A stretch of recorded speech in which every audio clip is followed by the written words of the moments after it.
naghihintay na applicant na interviewing ko for landscape construction role. So habang wala pa siya, gawa muna ako ng content. So I recently came from an expo outside the country. Ito yung mga pinili ko na hinad carry ko pa.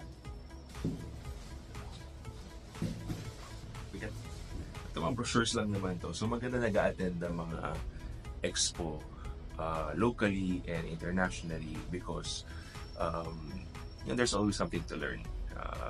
A lot of the countries becoming innovative, and syempre it's also good to learn from them.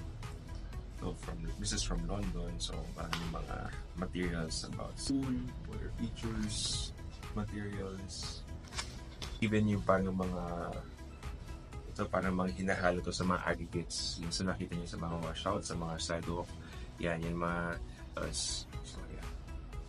Kasi we do a lot of garden designs, both residential and corporate. So, but I don't really show that here. The furniture, so some simple furniture, but also there are a lot of modern and very elegant furniture that I see.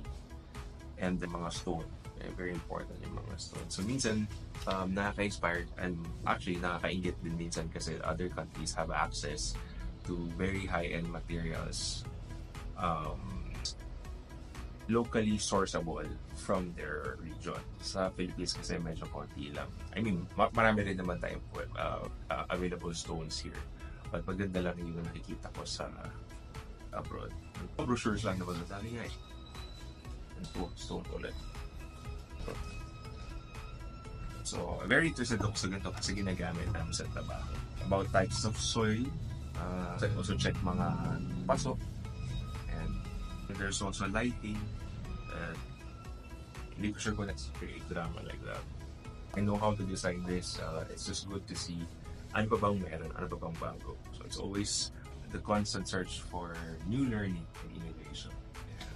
Hindi siya masyadong nagagamit, pero meron na rin kami clients na ginamit niya. Titingin din ako ng parang mga equipment sa pangtanggal ng mga poste. I'm sure sa mga paso. Bato clad, this is for cladding wall. So when you say cladding, hindi mga kinakabit sa wall. Yung ganyan, nauuso yan ngayon. And before, for indoors lang siya.